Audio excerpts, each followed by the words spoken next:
مکہ مکرمہ پہنچنے کے بعد اپنے ہوٹل میں بہت زیادہ وقت نہ گزارے. اگر بہت زیادہ تھکا ہوا ہے تو تھوڑا آرام کر سکتا ہے، لیکن جیسے وہ مطمئن ہو جائے، ریلیکس ہو جائے، پھر وہ خانہ کعبہ پہنچے اور عمرہ ادا کرے. اگر اس نے حج تمتع کیا ہے تو اس عمرے سے فارغ ہونے کے بعد حلال ہو جائے گا، احرام کا لباس کھول دے گا اور سلے ہوئے کپڑے پہن لے گا. لیکن اگر اس نے حج افراد کیا ہے یا حج قران کی نیت کیا ہے تو اس عمرے سے فارغ ہونے کے بعد وہ احرام کا لباس نہیں کھول سکتا. عمرے کا طریقہ یہ ہے کہ وہ شروعات حجر اسود سے کرے. جیسے حجر اسود کے پاس پہنچے وہ اپنی آنکھوں سے حجر اسود کو دور سے دیکھ بھی سکتا ہے. اگر بھیڑ کم رہے تو اس کا بوسہ بھی لینا مستحب ہے، لیکن بھیڑ زیادہ ہونے کی صورت میں دوسروں کو تکلیف دے کر حجر اسود کا بوسہ لینا مناسب نہیں ہے، کیونکہ یہ ایک مستحب عمل ہے اور دوسروں کو تکلیف دینا حرام ہے، اور یہ جائز نہیں ہے کہ ایک مستحب عمل کے لیے حرام کام کا ارتکاب کیا جائے. اس لیے اگر بہت زیادہ بھیڑ ہے تو بوسہ لینے کی کوشش نہیں کرنی چاہیے، لیکن اگر بھیڑ نہ ہو، آسانی کے ساتھ حجر اسود کا بوسہ لے سکتا ہو تو بوسہ لینا یہ افضل ہے. اگر بھیڑ زیادہ ہے تو صرف ہاتھ سے اشارہ کر دے، یہی کافی ہے. بسم اللہ اللہ اکبر کہہ کر حجر اسود سے اپنے طواف کی شروعات کرے گا. کنفرم ہونے کے لیے وہ اس کے بائیں جانب حجر اسود ہوگا اور دائیں جانب ایک گرین لائٹ جل رہی ہوگی. بالکل حجر اسود کے سامنے یہ لائٹ ہے، تو دونوں چیزوں کو دیکھ کر، گرین لائٹ کو اور حجر اسود کو، دونوں کو دیکھ کر کنفرم ہو لے کہ بالکل حجر اسود کے سامنے وہ پہنچ چکا ہے. تب وہ بسم اللہ اللہ اکبر کہہ کر اپنے طواف کی شروعات کرے. بعض حاجیوں کو دیکھا جاتا ہے کہ بہت پہلے سے ہی وہ بسم اللہ اللہ اکبر کہہ کر طواف شروع کر دیتے ہیں. یہ طریقہ صحیح نہیں ہے، یہ غلط ہے. جیسے کہ رمضان شروع ہونے سے ایک دن یا 2 دن پہلے اگر کوئی روزہ رکھنا شروع کر دے تو اس کی گنجائش شریعت کے اندر نہیں ہے. اسی طرح طواف کی شروعات کا معاملہ ہے کہ اگر کوئی شخص حجر اسود پہنچنے سے پہلے ہی نیت کر لے اور طواف شروع کر دے تو یہ جائز نہیں ہے، شریعت میں اس کی گنجائش نہیں ہے. حجر اسود پہنچنے کے بعد طواف کی شروعات کرے.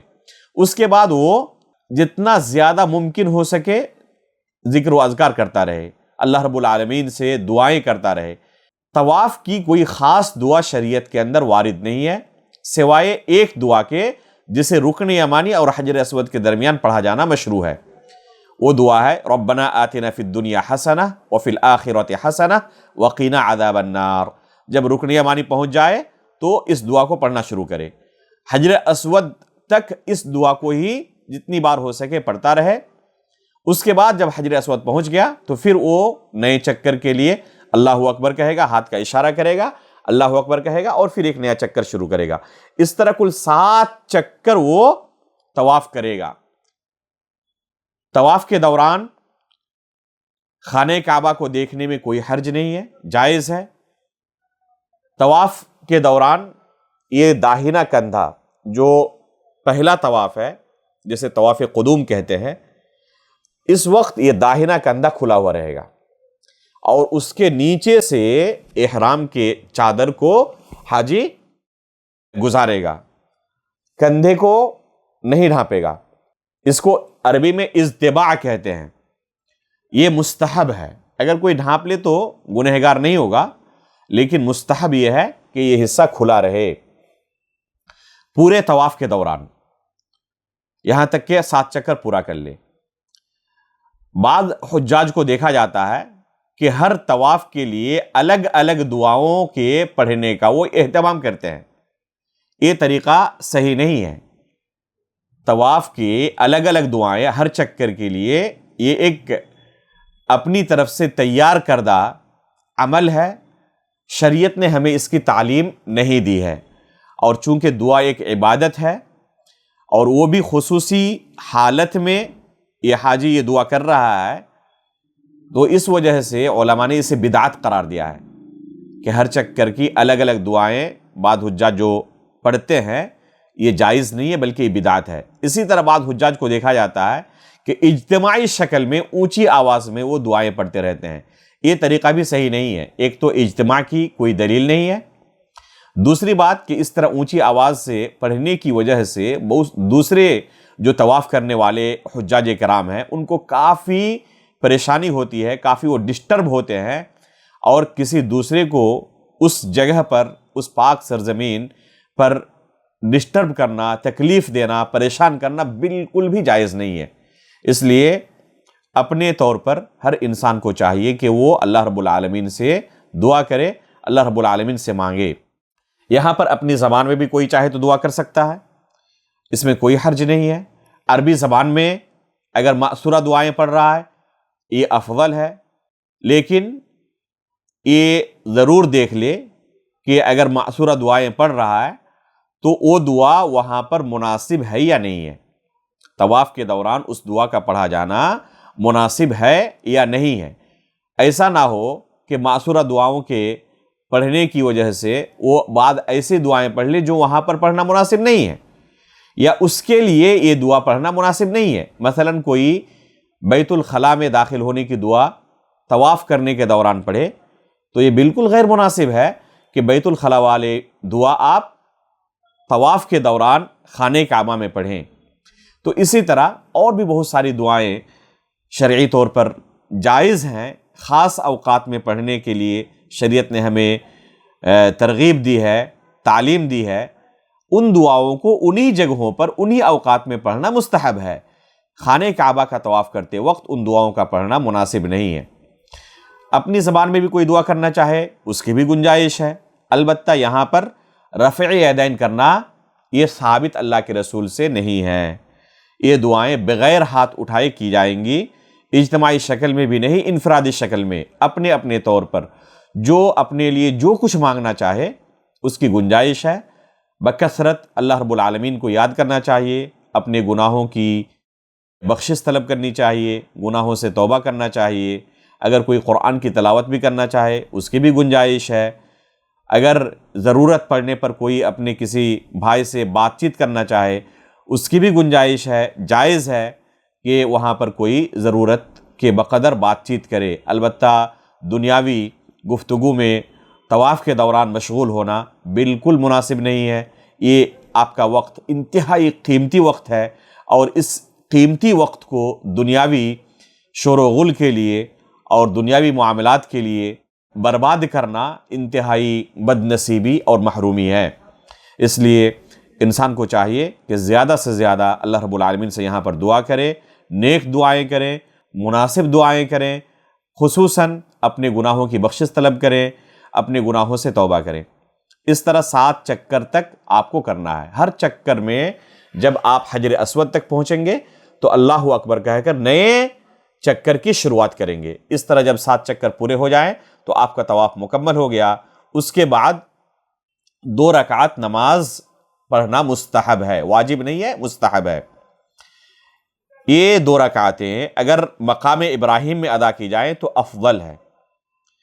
اگر مقام ابراہیم میں دوسرے حضرات طواف کر رہے ہوں تو وہاں پر طواف کرنے کی جگہ میں ان 2 رکعتوں کا پڑھنا مناسب نہیں ہے، اس لیے کہ اس سے دوسرے لوگوں کو کافی پریشانی ہوگی اور دوسروں کو پریشان کرنا جائز نہیں ہے۔ جہاں پر بھیڑ بھاڑ نہ ہو، دوسرے لوگ بھی نماز پڑھ رہے ہوں، یا وہاں پر کسی کو تکلیف نہ پہنچ رہی ہو، تو ایسی جگہ پر نماز پڑھنی چاہیے، چاہے وہ تھوڑا دور ہی کیوں نہ ہو۔ مقام ابراہیم کے پیچھے ہو تو زیادہ بہتر ہے۔ اگر مقام ابراہیم کے آس پاس یا اس کے پیچھے جگہ نہ مل سکے تو خانہ کعبہ کے کسی بھی حصے میں، مسجد حرام کے کسی بھی حصے میں وہ یہ 2 رکعتیں پڑھ سکتا ہے، کسی بھی فلور میں پڑھ سکتا ہے، کوئی حرج نہیں ہے۔ شریعت نے اس کی گنجائش دی ہے، اس میں وسعت ہے شریعت کی طرف سے۔ ان 2 رکعتوں میں خصوصاً سجدے کی حالت میں ایک انسان کو چاہیے کہ زیادہ سے زیادہ اللہ رب العالمین سے دعائیں کریں۔ 2 رکعتوں سے فارغ ہونے کے بعد زمزم پینا اللہ کے رسول صلی اللہ علیہ وسلم سے ثابت ہے، اس لیے اگر کوئی شخص چاہے تو زمزم پی سکتا ہے، ایک سنت پر اس کا عمل ہو جائے گا۔ البتہ یہ کوئی ضروری عمل نہیں ہے اور نہ واجب ہے، اگر کسی سے چھوٹ جائے تو اس میں بھی کوئی حرج نہیں ہے۔ 2 رکعتوں سے فارغ ہونے کے بعد وہ صفا مروہ کی طرف رخ کرے گا سعی کرنے کے لیے۔ اگر وہ حج تمتع کر رہا ہے تو ظاہر سی بات ہے کہ ابھی وہ اس کا پہلا عمرہ چل رہا ہے اور عمرے کے لیے سعی کرنا یہ رکن ہے، بغیر سعی کیے ہوئے اس کا عمرہ مکمل ہی نہیں ہوگا۔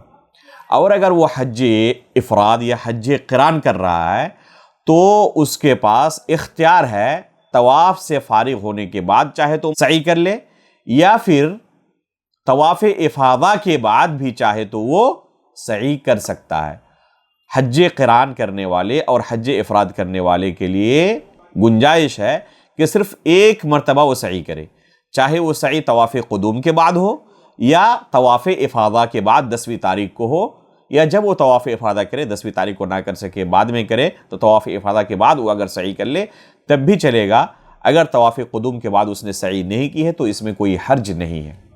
اگر وہ سعی کر رہا ہے، مثلا اگر وہ عمرہ کر رہا ہے، حج تمتع کر رہا ہے، تو سعی سے فارغ ہونے کے بعد پھر سر حلق کرے گا۔ سعی کرنے کا طریقہ یہ ہے کہ صفا پہاڑی پر پہلے پہنچے اور وہاں پہنچنے کے بعد قبلہ رخ ہو کر ہاتھ اٹھا کر دعائیں کرے۔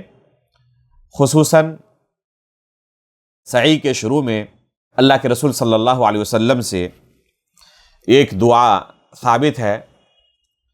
اللہ کے رسول صلی اللہ علیہ وسلم جب صفا پہاڑی پر پہنچے تو حدیث کے اندر وارد ہے کہ اللہ کے رسول صلی اللہ علیہ وسلم نے فرمایا ان الصفا والمروۃ من شعائر اللہ فمن حج البیت او اعتمر فلا جناح علیہ ان یطوف بہما۔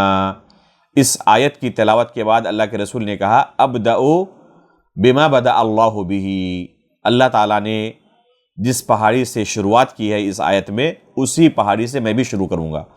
اور ان الصفا والمروۃ، یہ جو آیت ہے اس میں صفا پہاڑی کا تذکرہ پہلے آیا ہے، تو اللہ کے رسول نے صفا پہاڑی سے سعی کی شروعات کی ہے۔ صفا پہاڑی پر پہنچ کر ہاتھ اٹھا کر 3 مرتبہ یہ دعا پڑھے، لا الہ الا اللہ وحدہ لا شریک لہ لہ الملک ولہ الحمد یحیی ویمیت وہو علی کل شیء قدیر، لا الہ الا اللہ وحدہ انجز وعدہ ونصر عبدہ وہزم الاحزاب وحدہ۔ یہ دعا 3 مرتبہ پڑھے، اور 1 مرتبہ پڑھنے کے بعد پھر وہ دعا کرے۔ اگر لمبی دعا کر سکتا ہو تو یہ افضل ہے، یہ دعا کی قبولیت کی جگہ ہے، اس لیے جتنی زیادہ دعائیں کر سکتا ہو یہ اس کے لیے بہتر ہے۔ پھر دعا کرنے کے بعد دوبارہ اس دعا کو پڑھے، لا الہ الا اللہ وحدہ لا شریک لہ لہ الملک ولہ الحمد یحیی ویمیت وہو علی کل شیء قدیر، لا الہ الا اللہ وحدہ انجز وعدہ ونصر عبدہ وہزم الاحزاب وحدہ۔ اس طرح اس دعا کو 3 مرتبہ پڑھے اور بیچ میں دعائیں کرتا رہے، بلکہ اس وقت تکبیر بھی پڑھنا چاہے تکبیر بھی پڑھنا بعض علماء نے کہا ہے کہ مستحب ہے۔ اس طرح وہ 3 مرتبہ اس دعا کو پڑھنے اور دوسری دعائیں جو وہ مناسب سمجھتا ہے پڑھنے کے بعد صفا پہاڑی سے سعی کی شروعات کرے گا۔ صفا پہاڑی سے جیسے ہی نیچے اترے گا 1 منٹ یا 2 منٹ چلنے کے بعد ہی اسے گرین لائٹیں دکھائی دیں گی۔ تھوڑی سی جگہ ہے جہاں پر گرین لائٹیں لگی ہوئی ہیں، اس جگہ پر اسے تیز دوڑنا ہے، اس جگہ پر اسے تیز دوڑنا ہے، اور پورے سعی کے دوران اسے بکثرت دعائیں پڑھنی ہیں۔ جتنا زیادہ ممکن ہو سکے ذکر و اذکار کے اندر اپنے آپ کو مشغول رکھیں اور بکثرت دعائیں پڑھتے رہیں۔ اپنی زبان میں بھی کوئی حاجی چاہے تو دعائیں کر سکتا ہے، اس کی گنجائش ہے، کوئی حرج نہیں ہے۔ اللہ رب العالمین ہر زبان کو سمجھتا ہے اور یہ دعا کی قبولیت کی جگہ ہے، اس لیے ایک شخص کو چاہیے کہ بکثرت نیک دعائیں کرنے کا اہتمام کرے۔ اس طرح وہ چلتے چلتے دعا پڑھتے پڑھتے مروہ پہاڑی تک پہنچ جائے گا۔ مروہ پہاڑی پہنچنے کے بعد بھی اسی طرح وہ 3 مرتبہ اس دعا کو پڑھے جو صفا پہاڑی کے اوپر چڑھ کر اس نے پڑھا تھا، لا الہ الا اللہ وحدہ لا شریک لہ۔ اس دعا کو یہاں پر بھی 3 مرتبہ پڑھے اور ہاتھ اٹھا کر قبلہ رخ ہو کر جتنا ممکن ہو سکے وہ دعائیں کرتا رہے۔ اس طرح پھر وہاں دعا کرنے کے بعد پھر وہ صفا پہاڑی کی طرف آئے گا، اور وہاں بھی وہ جو گرین لائٹیں لگی ہوئی ہیں وہاں پر پھر تیز دوڑے گا، اور پورے سعی کے دوران وہ جتنی زیادہ ہو سکے دعائیں پڑھتا رہے گا، اللہ رب العالمین سے طلب کرتا رہے گا، جو بھی اسے حاجت ہے اللہ رب العالمین سے وہ طلب کر لے۔ اس طرح پھر وہ صفا پہاڑی تک آ جائے گا۔ صفا پہاڑی سے مروہ پہاڑی تک پہنچنا اسے شرعی اعتبار سے ایک چکر کہا گیا ہے، اور پھر مروہ پہاڑی سے صفا پہاڑی تک آنا یہ دوسرا چکر ہے۔ اس نے شروعات صفا سے کی تھی، اور پھر جب صفا پہنچ گیا تو یہ ایک چکر نہیں ہوا، بظاہر گرچہ ایک چکر لگے لیکن شریعت نے اسے 2 چکر شمار کیا ہے۔ اس طرح صفا پہاڑی سے شروع کر کے مروہ پہاڑی تک پہنچے گا، پھر مروہ سے صفا، پھر صفا سے مروہ، اس طرح کرتے کرتے 7 چکر جب اس کے ہو جائیں گے تو اس کی سعی مکمل ہو گئی۔ اس لیے سعی کی شروعات صفا پہاڑی سے ہوگی اور سعی کا اختتام مروہ پہاڑی پر ہوگا۔ جب اس طرح اس کی سعی مکمل ہو جائے تو پھر اپنے سر کے بال کو یا تو چھوٹا کر لے یا پھر سر کے بال کو منڈوا دے، حلق کر لے۔ قصر کرنا یعنی بالوں کو چھوٹا کرنا، یا حلق کرنا یعنی بالوں کو منڈوا دینا، دونوں طریقہ اللہ کے رسول سے ثابت ہے، سنت سے اس کی دلیل موجود ہے۔ البتہ افضل حلق کرنا ہے، افضل یہ ہے کہ اپنے سر کے بالوں کو حلق کر لے، منڈوا دے۔ لیکن اگر کوئی شخص 2 دن 1 دن پہلے ہی عمرے سے فارغ ہو رہا ہے تو اس وقت حلق کرنا اس کے لیے بہتر نہیں ہے، کیونکہ پھر اسے 2 دن کے بعد دوبارہ سعی کرنی ہے، اور پھر سعی کے بعد اسے اپنے سر کے بالوں کو منڈوانا ہے یا چھوٹا کرنا ہے۔